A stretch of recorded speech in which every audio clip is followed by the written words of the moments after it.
This is Miss McLemore, and probability and statistics. We are going to learn today about measures of variation, and especially one in particular, standard deviation. So let's get to it. Our objective is to find measures of variation such as range, IQR, which stands for interquartile range, and standard deviation, and know when to use which one. That's always the tricky part. Okay, and just so we know, measures of variations are numerical representations of the spread of a data set. In other words, the larger the measure of variation, the more spread out the data. Okay, so we're looking at measures of variation, and some of these we've actually already done, or you've done in the past. Yeah, I'm sure you have found out what range is. Range is just the maximum minus the minimum. And you may have learned it as a measure of central tendency, but really it's a measure of variation. It's easy to calculate. It's easy to explain to grade school students, but now that we're in high school, we probably need something more representative of the data, because even though it's easy to calculate, it only considers the minimum and the maximum, and it doesn't talk about anything that happens in between, and the minimum and the maximum could be outliers. So we probably don't want to use that all the time. So the other thing we have is so far is interquartile range, and we talked about that when we did box plots. The interquartile range is just the third quartile minus the first quartile. And it's based on median. And we use median when we have outliers in our data set. And it does tell us how closely spaced the middle 50% of the data is. So it talks about more than just 2 data points. But the median is good for data with outliers, but it's not really a mathematically based measure of central tendency. Like if I was going to go ask a calculator to do median, it would probably be a little bit difficult versus the mean. The mean is a mathematically based measure of center. So usually, if at all possible, we would like to use the mean. Therefore, we need another measure of variation to go with the mean. Mean is also better for when you're working with really large data sets. Yeah. So mean is really the one that we're going to be using the most this year as well. So here we go. And here's an example. So I want to kind of build us up here. So how are we going to find a measure of variation? So I have the weekly salaries of nurses at a medical office. This is a population because it's all the nurses at this medical office. Okay, so I have their salaries, and I have determined the mean. Actually, I came up with a little bit more precise mean because we're going to show something. So the mean is actually $751.625. That is the exact mean. And usually I would go ahead and round, but I want to show you something here. So that's the exact mean. And remember, we're talking about spread, so we want to know about how far are all these data points from that mean. So what we're going to do is find something called the deviation. The deviation is each data point, which is what these are. These are my data points, my individual x's, minus the mean. And we're using the symbol mu for mean. Okay? And we just subtract.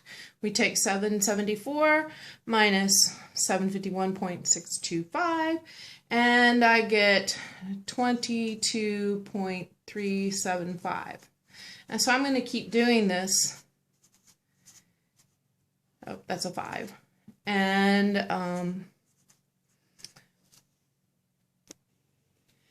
so now I have filled in all of the deviations. And you can see some of them are positive and some of them are negative. They're negative if they're below the mean, and they're positive if they're above the mean. So if I wanted to find the average deviation, what would you think I would do? Me too. I would add them all together and divide by the number, just like I found the mean. So when I go to add them all together, something really weird happens though. I add them all together, and you can do this on your calculator if you don't believe me. The sum of these is equal to 0. So the sum of the deviations is equal to 0. That's because the negatives cancel out the positives. So that didn't work very well because I know there's variation there. I can't say it's 0. So I need to do something to make all of the numbers count. I want them all to be positive. Now there's two ways I could do that. I could take the absolute value of everything, but that gets really messy when I talk about larger calculations. So what they've decided to do is square everything. So we are finding this squared deviation. The squared deviation is just xi minus mu, which is what we found, squared. So this is the squared deviation, okay? And we find these numbers. So we're going to put them in the calculator. The way you do that in the calculator, just so you know, is you put 22.375. There it is. Squared is right here. Enter. There you go. So that is 500, and this time I am going to round to the nearest whole number because some of these whole numbers are pretty darn big. So we have 501 here. And so I have filled in all the squared numbers, and you might want to check me. So now I'm going to do what I said before, is I'm going to add them all together and divide by 8, which is how many salaries I have here. And so the sum of the squared numbers, or equals, and I've done this already, 336,944. Yeah, that's a pretty large number. But remember, I'm going to divide that by 8. It turns out that this particular number is called the variance. So I have variance over here. I'm going to write that out. Variance is equal, and here's the formula, the sum, that's what sigma stands for, the sum of the deviations, which is just the individual data minus the mean, squared. So I find that each of those, I sum them all up, divided by the number of data points, which is what that n stands for. Okay, and the number in my population. And remember, this is a population because these are all the nurses that work at this particular medical office.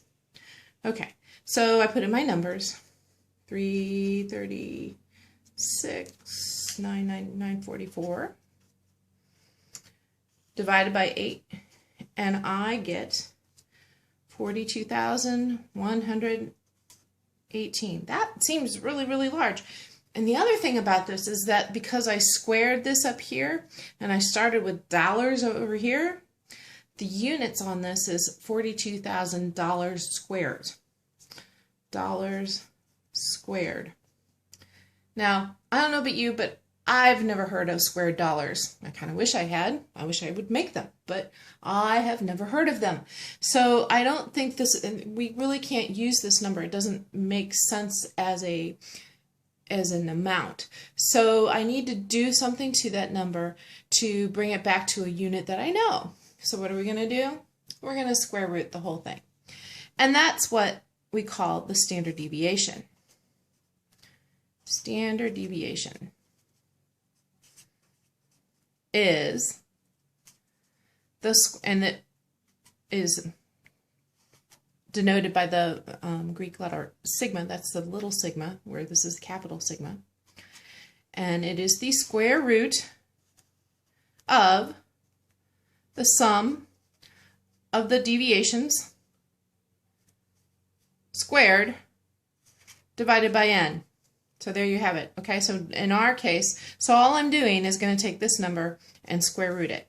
So the square root of 42,118 is $205. So that means that now I can say, what does that mean? What is standard deviation anyway? It means that I can expect that an individual salary can deviate from our mean of $752 by as much as $205. I would expect that. So if I went up and found out that a nurse made only $500, that's within a standard deviation. So that would be considered normal, even though this was 752. Okay? All right, so that's how to find the standard deviation. And it is a long calculation if you are doing it by hand. And you will do a few of them by hand so that you can get a true appreciation of standard deviation. Haha. There we go.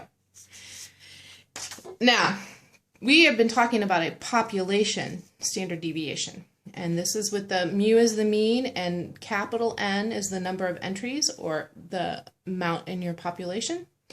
Here is our variance. Notice variance is denoted by sigma squared.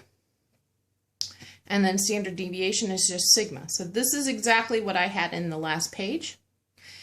However, when we are talking about a sample, like say I wasn't taking all the nurses in a medical office, but I was taking a sample of all the nurses in Orlando, then I would have then I would be doing a sample, and I'd have a sample mean, which is x bar, and I'd have the sample size, which is the lowercase n, number of entries.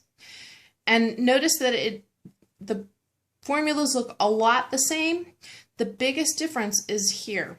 Because I'm taking a sample, I cannot be as sure because the sample I don't have everybody included, so I have to be what we consider more conservative.